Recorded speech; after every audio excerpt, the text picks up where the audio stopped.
Good morning, આપ જો રહ્યા છો Gujarati number 1 news channel Zee 24 કલાક સમાચાર ગુજરાત સાથે હું ફાલ્ગુની। સૌથી પહેલા વાત કરીશું કાતિલ ઠંડીની।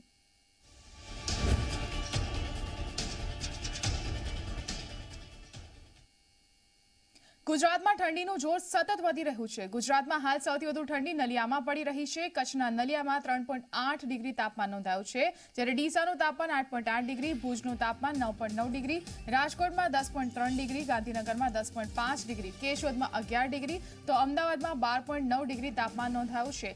સવારના સમયે ધુમ્મસના કારણે વાહન ચાલકોને હાલાકી પણ પડી રહી છે, જ્યારે શહેરમાં બહાર લોકો કસરત કરવા માટે નીકળી રહ્યા છે। ઠંડીનું જોર વધતા લોકો વ્યાયામ તરફ વળ્યા છે। આ સાથે જ ઉકાળા, ગરમ સૂપ સહિતની વસ્તુઓનું વેચાણ પણ વધ્યું છે।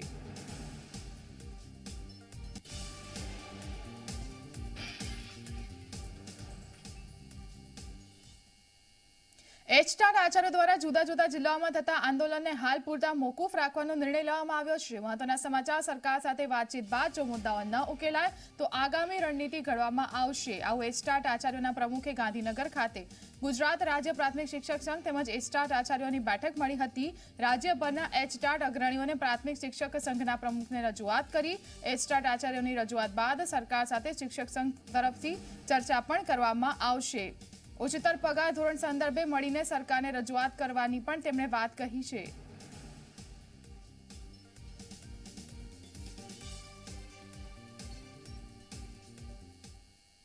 તો આ તરફ આવતીકાલથી શરૂ થનારી જુનિયર ડોક્ટર્સની હડતાળ પણ મોકૂફ રહી છે। આ ડોક્ટરોની માંગણી પર રાજ્ય સરકાર હકારાત્મક વલણ દર્શાવતા જુનિયર ડોક્ટરોએ હાલ પૂરતી હડતાળ પાછી ખેંચી લીધી છે।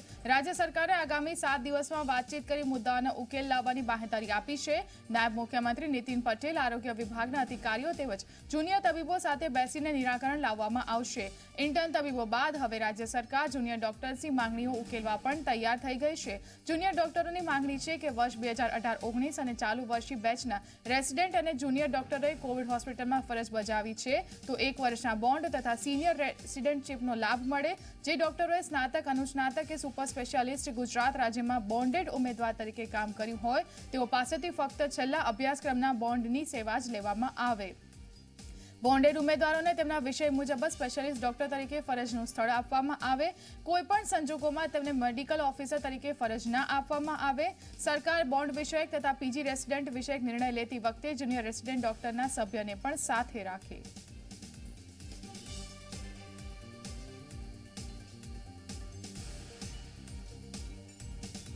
વૈશ્વિક મહામારીમાં ગુજરાતના દર્દી તથા તેમજ ગુજરાતની પ્રજાના સ્વાસ્થ્યને ધ્યાનમાં રાખીને તથા અમારા મેડિકલ સુપ્રિન્ટેન્ડન્ટ ડોક્ટર જેવી મોદી તેમજ નાયબ મુખ્યમંત્રીની વાતચીતને ધ્યાનમાં લઈને અમને આશ્વાસન મળેલ છે કે જે અમારા મુદ્દા હતા તેનું તાત્કાલિક ધોરણે નિરાકરણ લાવશે। જેને અનુલક્ષીને 21 ડિસેમ્બર 2020ના રોજ જે અમારું વિરોધ પ્રદર્શન હતું તે અમે બિનશરતી રીતે મોકૂફ રાખેલ છે। મહત્વના સમાચાર સુરતથી મળી રહ્યા છે। લાજપોર જેલમાંથી 3 મોબાઈલ મળી આવ્યા છે। વૃક્ષ નીચે પ્લાસ્ટિકની થેલીમાં આ મોબાઈલ મૂકવામાં આવ્યા હતા। આ સાથે વૃક્ષ નીચેથી ચાર્જર અને તમાકુ પણ મળી આવ્યા છે। સચિન પોલીસ મથકમાં જેલરે ફરિયાદ નોંધાવી છે।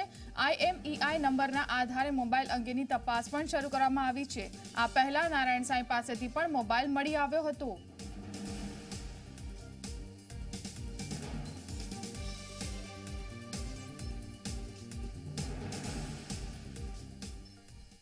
રીંગણાના ભાવ ના મળતા ખેડૂતે પોતાના ખેતરમાં વાવેલા શાકભાજી પર રોટાવેટર ફેરવી દીધું હોવાનો એક વિડીયો વાયરલ થયો છે। આ વિડીયો છે દેવભૂમિ દ્વારકા જિલ્લાના જામખંભાળિયાના હર્ષદપુર ગામનો। આ ગામના ખેડૂતો કહેવું છે કે જામખંભાળિયા યાર્ડમાં રીંગણાનો ભાવ માત્ર ₹1 છે અને આ ભાવમાં તેમને મજૂરીનો ખર્ચ પણ નીકળી શકે તેમ નથી, જેના કારણે ખેડૂતો રીંગણના ખેતરમાં રોટાવેટર ફેરવી દીધું છે।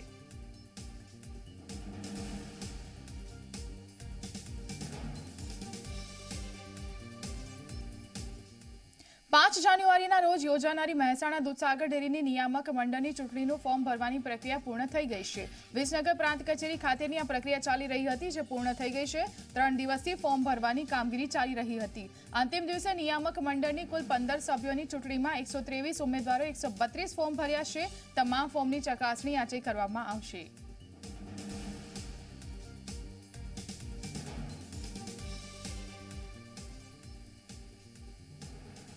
તો દેશમાં ચાલી રહેલા ખેડૂતોના વિરોધને ધ્યાનમાં રાખીને કૃષિ કાયદા અંગે માર્ગદર્શન આપવા માટે પાટણના ચાણસ્મા ગામમાં ભાજપે એક બેઠકનું આયોજન કર્યું, જ્યાં રાજ્યસભાના સાંસદ જુગલજી ઠાકોરે ખેડૂતોને નવા કૃષિ કાયદા અંગે વિસ્તૃત માર્ગદર્શન આપ્યું।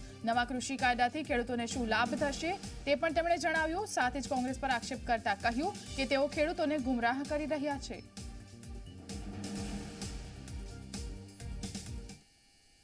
આ વિધાયકોથી ખેડૂતોને ખૂબ લાભ થવાનો છે અને આ જે ત્રણ વિધાયકો એમને સમજાયા પછી એમણે નરેન્દ્રભાઈ મોદી સાહેબનો અને માન્ય મંત્રી એવા નરેન્દ્રસિંહ તોમરજી અને રૂપાલાજીનો ખૂબ ખૂબ આભાર માન્યો છે।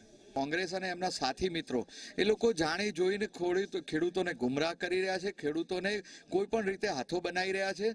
હું આપના માધ્યમથી કહેવા માંગીશ કે ખેડૂત ભાઈઓએ આ વસ્તુને જરા ધ્યાન લેવું જોઈએ, આ કાયદાઓની પૂરેપૂરી સમજ મેળવવી જોઈએ। વાત કરીએ જામનગરની, તો જામનગરના બ્રાસ ઉદ્યોગ માટે કુશળ માનવબળ એટલે કે સ્કિલ વર્કર તૈયાર કરવા માટે તાલીમી વર્ગો શરૂ કરવા તેમજ ઉદ્યોગકારો સાથે વિચાર વિમર્શ કરવા માટે દિલ્હીની ડોક્ટર બાબા સાહેબ આંબેડકર ઓપન યુનિવર્સિટીના vice chancellor doctor Amiben Upadhyay સાથે એક સંયુક્ત બેઠકનું આયોજન જામનગર ફેક્ટરી ઓનર્સ એસોસિએશનના કમિટી હોલમાં કરવામાં આવ્યું। બેઠક દરમિયાન જામનગરના અર્થતંત્ર માટે જીવાદોરી સમાન બ્રાસ ઉદ્યોગની કુશળ માનવબળ તૈયાર કરવા માટેની જરૂરિયાત બાબતે ચર્ચા કરવામાં આવી। આ પ્રસંગે ઉપસ્થિત ડોક્ટર બાબા સાહેબ આંબેડકર ઓપન યુનિવર્સિટીના વાઇસ ચાન્સેલર ડોક્ટર અમીબેન ઉપાધ્યાયે તમામ પ્રકારના સહકારની ખાતરી આપી।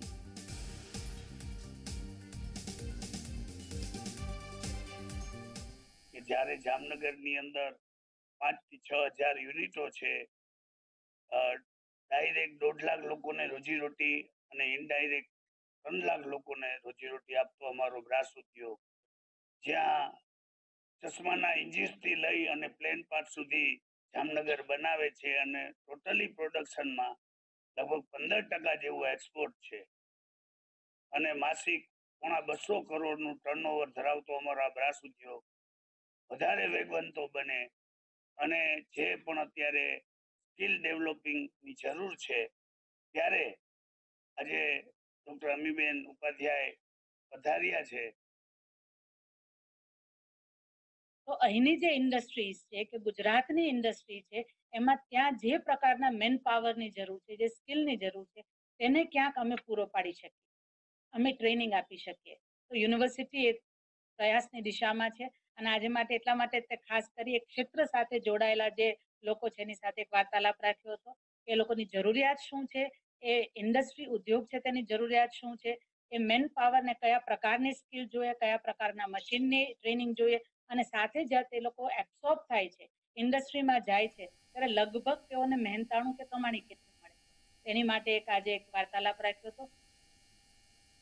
જામનગરમાં શહેર કોંગ્રેસ કાર્યાલય ખાતે શહેર અને જિલ્લા કોંગ્રેસના પ્રમુખનો પદગ્રહણ સમારોહનું આયોજન કોંગ્રેસના ધારાસભ્ય વિક્રમ માડમની ઉપસ્થિતિમાં કરવામાં આવ્યું છે। છેલ્લા ઘણા સમયથી વિલંબમાં રહેલી જામનગર શહેર અને જિલ્લા કોંગ્રેસના પ્રમુખની વરણી ગુજરાત પ્રદેશ કોંગ્રેસ સમિતિએ સત્તાવાર રીતે જાહેર કરી છે।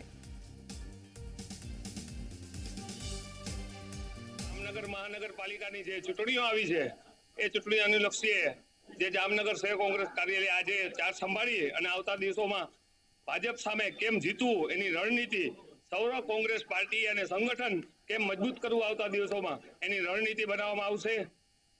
પ્રમુખનું પદ ખાલી હતું, ત્યાં દિગુબાની નિમણૂક કરી છે અને જિલ્લાના પ્રમુખ તરીકે ફરીને જીવણભાઈ પર પાર્ટીએ જે વિશ્વાસ વ્યક્ત કર્યો છે, આ બંનેના નામ સાંભળી અને કાર્યકરોમાં એક અનેરો ઉત્સાહ છે અને કોંગ્રેસ પાર્ટી એ હંમેશા એમના સિદ્ધાંતો પ્રમાણે, એમના નિયમો પ્રમાણે, એમની વિચારધારા પ્રમાણે ચાલે છે। જીત અને હાર તો સમયની સાથે બનતી ઘટનાઓ છે।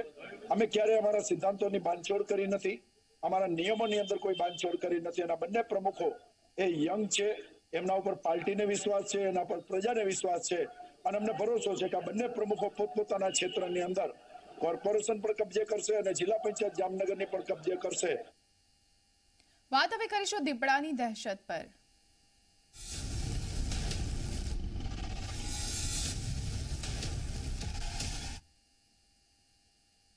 અરવલ્લીના બાળના ગાબટમાં દીપડાને પકડવા માટે સર્ચ ઓપરેશન હાથ ધરવામાં આવ્યું છે. અત્યાર સુધીમાં 2 લોકો પર આ દીપડાએ હુમલો કર્યો છે.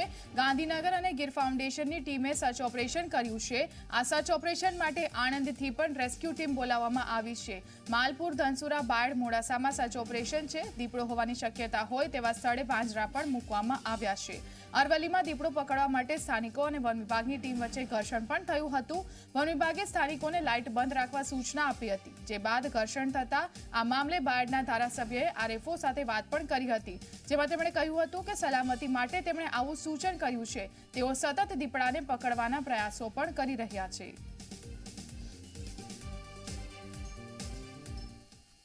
બાયડ તાલુકાના ગાબડ ગામે દીપડા દ્વારા જે હુમલો આતંક મચાવવામાં આવ્યો હતો, 3 જેટલા કર્મચારીઓને ઘાયલ કરવામાં આવ્યા હતા. ત્યારે ફોરેસ્ટ વિભાગ દ્વારા સતત બીજા દિવસે અહીંયા રેસ્ક્યુ ઓપરેશન હાથ ધર્યું છે. જે 24 કલાક ગ્રાઉન્ડ રિપોર્ટ બતાવી રહ્યું છે. એક્સક્લુઝિવ દ્રશ્યો આપ જે 24 કલાક પર નિહાળી શકો છો કે ફોરેસ્ટ વિભાગ દ્વારા જે ઝાડી ઝાંખરા છે તે ઝાડી ઝાંખરામાં સર્ચ ઓપરેશન હાથ ધરવામાં આવ્યું છે. અત્યાર સુધી સાબરકાંઠા અને અરવલ્લીની 7 જેટલી ટીમો જોડાઈ છે અને મોડાસા, દયા ફાઉન્ડેશન અને ગાંધીનગર ગીર ફાઉન્ડેશનની ટીમ પણ અહીંયા જોડાઈ છે. ફોરેસ્ટ વિભાગના કર્મચારીઓ દ્વારા સતત જે છે રેસ્ક્યુ ઓપરેશન અહીંયા હાથ ધરવામાં આવી રહ્યું છે. આપણી સાથે ફોરેસ્ટ મેડમ ઉપસ્થિત છે. મેડમ, કેવા પ્રકારનું રેસ્ક્યુ ઓપરેશન હાથ ધરવામાં આવ્યું છે? આપણે દીપડાનું રેસ્ક્યુ હાથ ધરવામાં આવ્યું છે. કેવા પ્રકારની ફોરેસ્ટ વિભાગ દ્વારા કામગીરી કરવામાં આવી રહી છે? આપણે નોર્મલ વિસ્તરણ સાબરકાંઠા અરવલ્લીનું સ્ટાફ બધું અહીંયા બોલાવી દીધું છે અને ગાંધીનગરથી ગીર ફાઉન્ડેશનની પણ ટીમ અહીંયા આવી ગયેલ છે અને દયા ચેરિટેબલ ટ્રસ્ટના સહકારથી અહીંયા જે ઝાડી ઝાખરા છે એમાં જો દીપડો મળી રહે એના માટે શોધખોળ ચાલુ છે હમણાં. મેડમ, શું લાગી રહ્યું છે? દીપડો છે તે ગઈકાલે હુમલો કર્યો હતો, આદમખોર દીપડો છે કે સામાન્ય દીપડો છે? દીપડો અહીંયાથી ફરાર થઈ ગયો હશે કે અહીંયા જ હશે? એ આદમખોર છે જ નથી, પણ એ ફરતો ફરતો અહીંયા આવી ગયેલો છે અને જે લોકો એની સામે ગયા છે એમની ઉપર જ હુમલો કરેલ છે અને સામાન્ય જેમ ઈજા પહોંચાડેલ છે. આજે સર્ચ ઓપરેશન છે તે સર્ચ ઓપરેશન ક્યાં સુધી ચાલશે મેડમ? સર્ચ ઓપરેશન આપણે 2-3 દિવસ અહીંયા જે પાંજરું છે ત્યાં આપણે પાંજરું મૂકશું ને એને અહીંયા છે કે નહીં રાતે જ આવે તો રાતે પાંજરું મૂકશું અને જો આવે અને જો પાંજરામાં પૂરાય તો ખ્યાલ આવે કે અહીંયા છે કે નહીં. ચોક્કસથી હતા બાયડ ખાતેના આરએફઓ મધુબેન. તેમણે જણાવ્યું કે જે સતત સર્ચ ઓપરેશન છે તે હાથ ધરવામાં આવ્યું છે.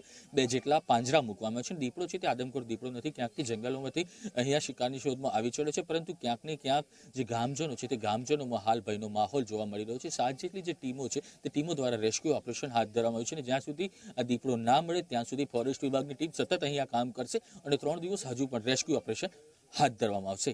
કેમેરામેન રાહુલની સાથે સમીર બલોચ, જે મીડિયા, અરવલ્લી.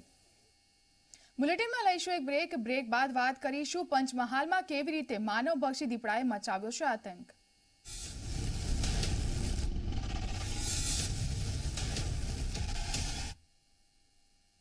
Welcome back. પંચમહાલમાં માનવભક્ષી દીપડો 6 વર્ષનો હોવાનું અનુમાન છે. દીપડાના ફૂટમાર્કમાં તેની ઉંમર 6 વર્ષની હોવાનું અનુમાન લગાવવામાં આવી રહ્યું છે. મૃતક બાળકોના પરિવારને સરકાર તરફથી 4 લાખની સહાય જાહેર કરવામાં આવી છે.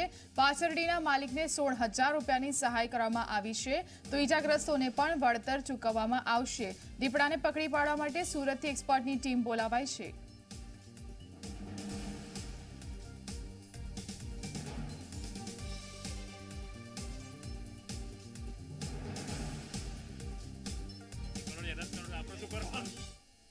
પંચમહાલ જિલ્લા કલેક્ટર અરોરા સાહેબ આપણી સાથે જોડાયા છે, તેમની સાથે વાત કરીશું. અરોરા સાહેબ, દીપડાની દહેશત, લોકોમાં ભયનો માહોલ, શું ખાસ વ્યવસ્થા તંત્ર દ્વારા?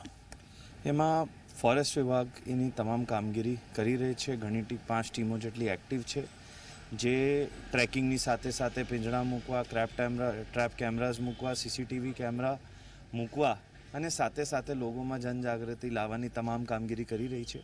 એની સાથે સાથે લોકોમાં એક જાગૃતિ આવે અને જે નેસેસરી પ્રિકોશન્સ છે એના માટે જિલ્લા વહીવટી તંત્ર પણ એનો સપોર્ટ કરી રહ્યું છે.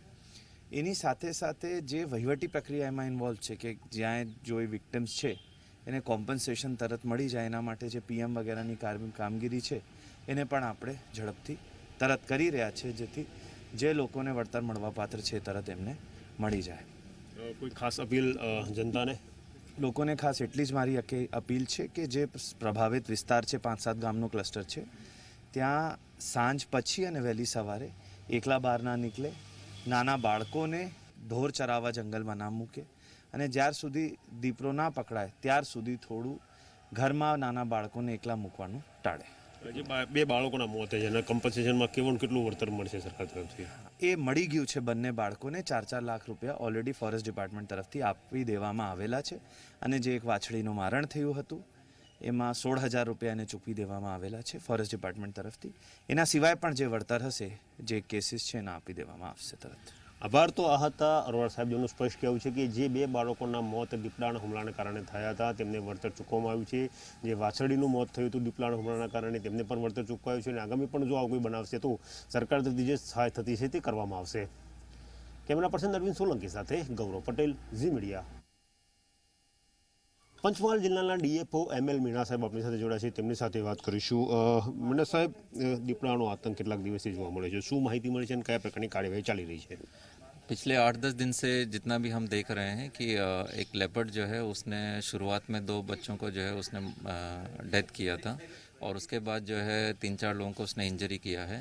उसके बाद से तब से ही हम लोग जो है पूरा एक्टिव हो गए हैं और हमारा जो नियरली 50 से 60 का जो स्टाफ जो है कम्प्लीटली डे एंड नाइट जो है उसको जो ट्रैकिंग करने में लगा हुआ है. कल सुबह भी हमने जो है रिक्वेस्ट किया सूरत फॉरेस्ट डिवीज़न से, तो उन्होंने भी अपना स्टाफ जो एक्सपीरियंस स्टाफ है उसको यहाँ पे भेजा है. देवगढ़ बारिया से भी जो है ट्रैंकुलाइजिंग का जो है एक टीम हमारे पास यहाँ पे आया है और अभी भी जो है वो पूरा जो उसका मूवमेंट है उसको ट्रैक कर रहे हैं और हम इसमें सफल भी हुए हैं क्योंकि हमें उसके जो है पग मार्क्स जो है मिलते हैं. तो इससे ये पता लगता है कि वो जो है जहाँ जहाँ भी उसका मूवमेंट है वो मूवमेंट हम लोग उसका ट्रैक कर रहे हैं और हमारे केजेस जो हैं हमने थोड़ा सा जहाँ पे लगाया था उसको भी हमने उसी के मूवमेंट के हिसाब से रिलोकेट किया है. क्या रिसर्च में अब तक सामने आया है? अभी तक ये सामने आया है जितना उसका पग मार्क्स जो है वो एक ही जानवर का पग मार्क्स लगता है. तो एक जो है फुल्ली ग्रोन जो है 5 से 6 साल का एक एडल्ट लेपर्ड है और वो सिंगल लेपर्ड जो है उसका मूवमेंट अभी ये चल रहा है. तो वो मैन हंटर है या मैन ईटर है, कुछ ऐसा कुछ? नहीं, हम बिल्कुल भी आइडेंटिफाई नहीं कर पाएंगे कि वो जो है मैन ईटर है, बिल्कुल भी ऐसा नहीं कह सकते क्योंकि जितना उसने जो दूसरा भी अगर मारण किया है तो उसने वाछड़ी का भी मारण किया है और कुछ डॉग्स का भी मारण किया है. तो हम वो नहीं बोलेंगे कि ये जो है बिल्कुल मैन ईटर ही है क्योंकि दूसरा जो है उसका ज़रूरत के हिसाब से जो है वो मारण कर रहा है और क्योंकि उसके नीड है तो उसको खाने के लिए उनको दूसरे पे अटैक कर रहा है वो. तो यदि वो पकड़ा जाता है तो लॉ के हिसाब से क्या प्रावधान रहेगा? हम उसको सबसे पहले पकड़ के जो रेस्क्यू सेंटर है हमारा तो वहाँ पे हम उसको रखेंगे, उसका एक्सक्रीटा और जो स्केट जो है स्केट एनालिसिस के लिए उसको भेजेंगे और फिर आइडेंटिफाई करेंगे कि क्या है, क्या करना है, क्या नहीं करना है. શુક્રિયા. તો આ હતા ML મીણા સાહેબ, જેમનું સ્પષ્ટ કહેવું છે કે એક 6 વર્ષનો પુખ્ત વયનો એક દીપડો છે જે આ હુમલા કરી રહ્યો છે, તેના ફૂટમાર્ક બનાવ્યા છે અને તેને પકડવાની કાર્યવાહી 50 થી 60 લોકો ભેગા મળીને કરી રહ્યા છે. કેમેરા પર્સન અરવિંદ સોલંકી સાથે ગૌરવ પટેલ, ઝી મીડિયા, ગોગંબા. બુલેટિનમાં હાલ માત્ર આટલું જ. બસ થોડી વારમાં આપ જોઈ શકશો અમારી ખાસ રજૂઆત સૂરવંદના.